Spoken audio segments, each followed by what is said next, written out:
Welcome to Fraser Mac Gaming. I'm Fraser Mac. Nintendo's just announced its sales figures up to the end of June 2019, and the Switch has sold almost 37 million units. It's also sold over 200 million software units as well. Super Mario Maker 2 is on the list, and it sold almost 2.5 million units in just 3 days. August is another busy month for releases, so which cool indie games can you pick up? Which game could be the next multi-million seller, and which games will I be checking out? Let's dive right into it. Coming up first, and it is Damsel. It releases August 6th, and it's from Screwtape Studios. It's full of bite-sized gameplay, classic arcade vibes, and a comic book campaign.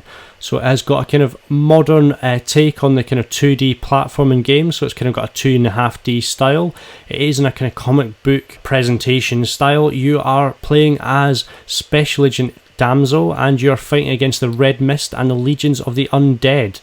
So you have a trusty shotgun in hand. You've got to use your quick reflexes and her special moves to traverse yourself across the levels and take out the legions of undead enemies. You've got some interesting abilities you'll pick up along the way. You've got a dash. You can use your shotgun to kind of launch yourself and propel yourself over hazards and jump higher. There are competitive arcade leaderboards. You can mix and match abilities to. There's also a chill out mode for people who want something less challenging, and there's extra challenges for someone who wants a more serious and more challenging adventure.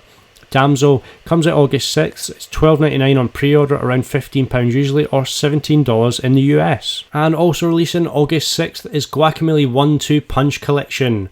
Yes, I know Guacamole 1 and 2 have been on the Switch for a while now. I have completed Guacamole 1, and I need to get round to the actual sequel. I've been trying to put it off because I know I'll just play it forever. Essentially, if you like 2D action platforming games, Metroidvania games, the Guacamole games are amazing. Everyone says so. So fantastic artwork, just fantastic games all round. But Leadman Games, I believe, are bringing these games physically. So in the UK it's $37.99, and in the US around $40. I've pre-ordered mine from 365 Games, so you should be able to get that in the UK. Obviously, two great games, non-stop, platforming, fighting adventure, sort of puzzle elements as well.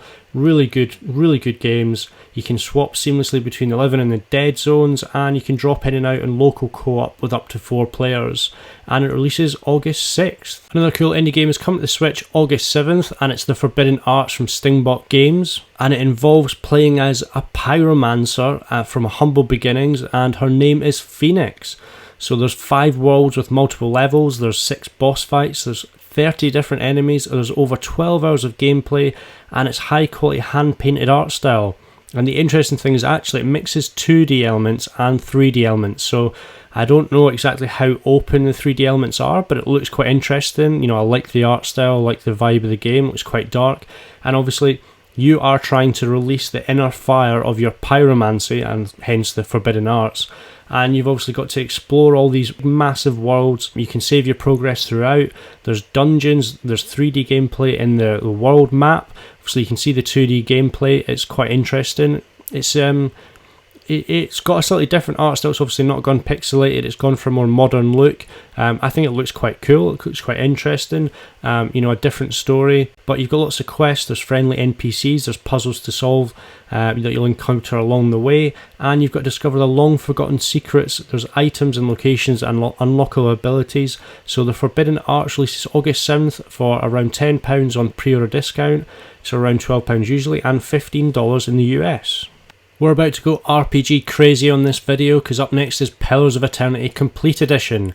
Comes out August 8th, and the game from Versus Evil and Obsidian Entertainment. It came out in 2015 on PC. It had a Kickstarter in 2012 that raised $4 million, and it was just reviewed immensely well from all sorts of people. So yeah, it got rave reviews when it came out initially. The DLC that came out on the PC version is going to be available on the Switch from the beginning. It's going to have lots of interesting, old school RPG elements, kind of lending a lot from games like Baldur's Gate. Huge amounts of character customization. Obviously, you've got some interesting combat mechanics with real-time and pause combat systems. You've got to obviously use your inner tactician and explore these huge maps.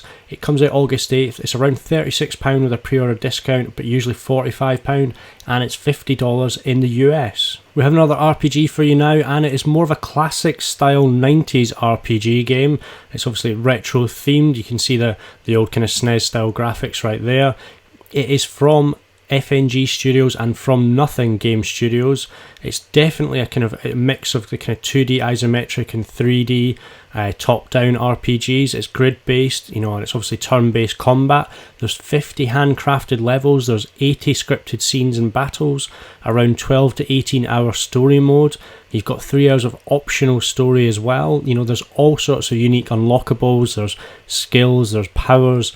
You can play, cooperative, gameplay if you want to, up to 2 players. There's lots of interesting elements. It's probably the worst time to release an RPG like this, but Tactics 5 Obsidian Brigade, August 9th, it's around £19 or $25 in the US. We're moving on to something slightly different now, and Itoju.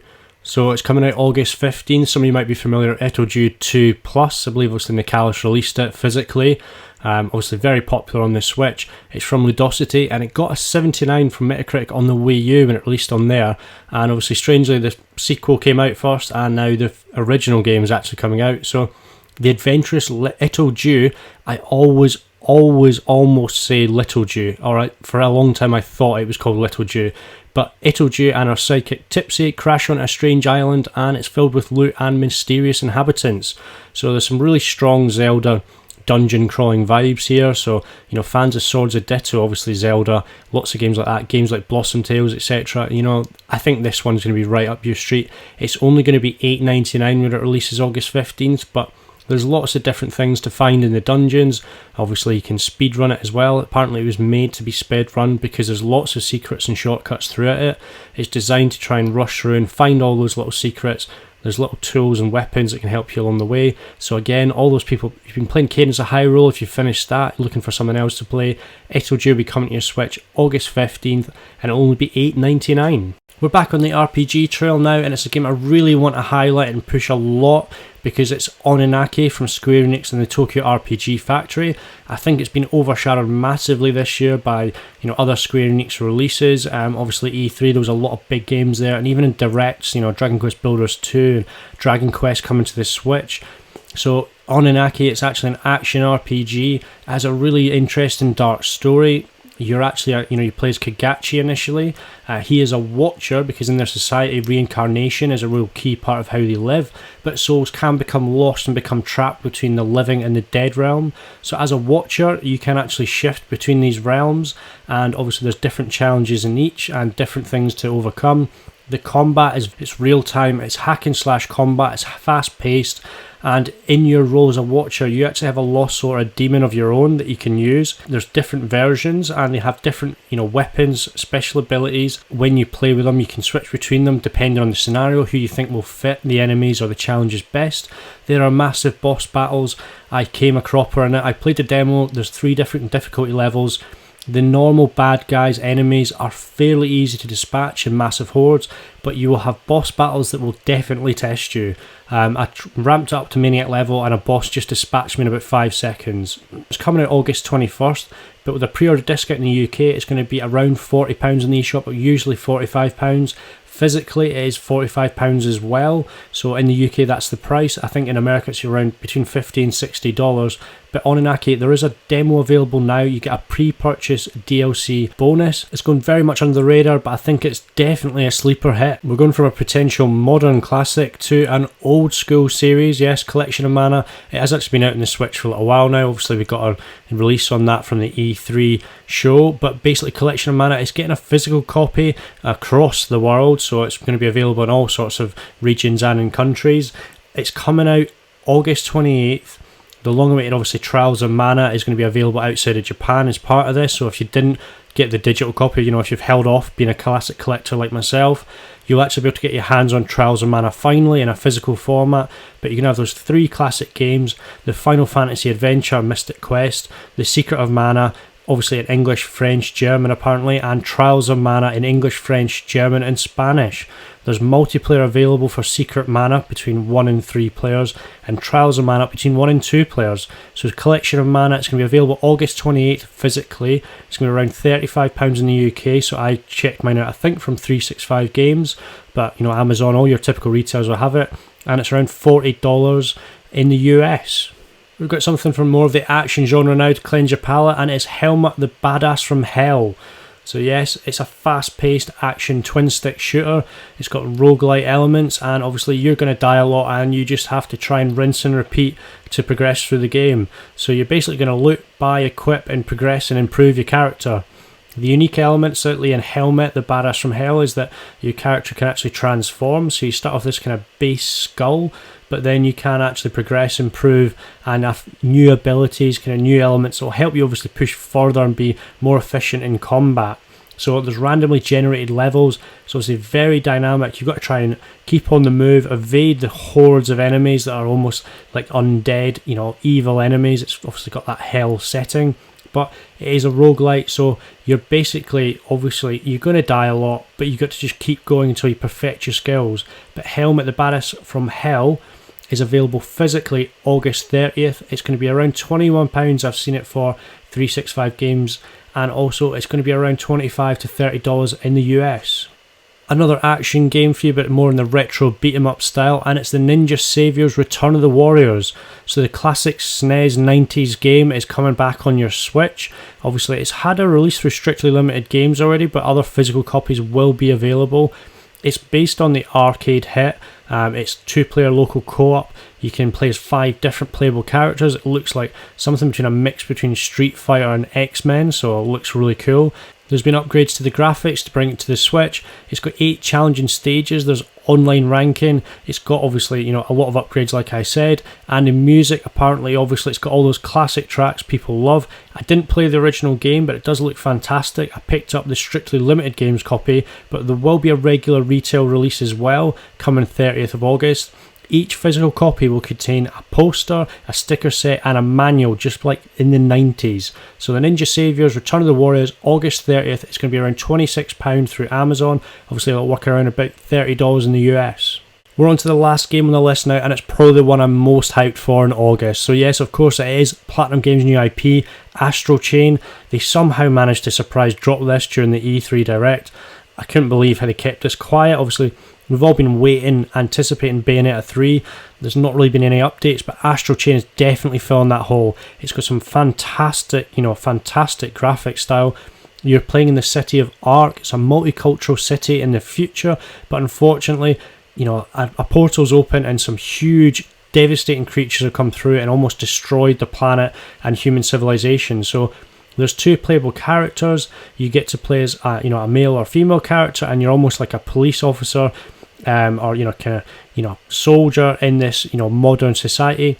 You have to fight back against these creatures, and the special weapon, I believe it's like a Finnish scientist, has helped develop the link between the Legion and the people, so they can fight back against these devastating creatures. You've got some fantastic weapons, combat abilities. Your Legion, there's different styles, but also in the E3 Treehouse, they showed off elements in the game where you'll actually be riding on a motorcycle and kind of trying to get your way across the city, but there are things to discover. You've almost got to be a detective and try and follow the path. There's huge boss battles. It's obviously, a really huge game coming at the end of the month. I think this could be a really massive hit. It's the directorial debut from the designer of Nier Automata, so Takahashi Taura. So Hideki Kojima, the creator of the Bayonetta series, is obviously supervising, but the character design is by manga artist Masakazu Katsura, the creator of Zetman and Video Girl AI. So I'm not familiar with that work, but obviously some wonderful artwork. Really looks fantastic. It looks like a playable anime game, so can't wait for this. August 30th. Digitally, it's going to be around $49.99. Physically, obviously around £40 and $60 in the US. So those are the big games for August, sort of indie games and some big physical releases, big AAA games that are coming out on Switch. A real big mix. There's obviously a lot of RPGs, you know, a lot of games I'm really excited for. Some cool indie games as well. Obviously the Guacamole series I love, so I've obviously pre-ordered that physical copy, so I'm looking forward to that. I think obviously there's some interesting smaller games as well. You know, I think the Forbidden Arts looks, you know, quite cool. I think obviously the big games for the month, Anunaki I'm really looking forward to, and Astral Chain tops it off there. You know, the end of the month is really packed. I'm going on holiday for a couple of weeks just at the end of August, so I'm going to pick up Astral Chain just before I go. Really looking forward to that. Anunaki as well, so lots of action games, some really cool titles. You know, let me know in the comments down below if you've picked up any of these games, or you're going to pick up any of these games, what you think of them. If there's any I've missed off the list as well, let me know. I'm always looking for new games to play.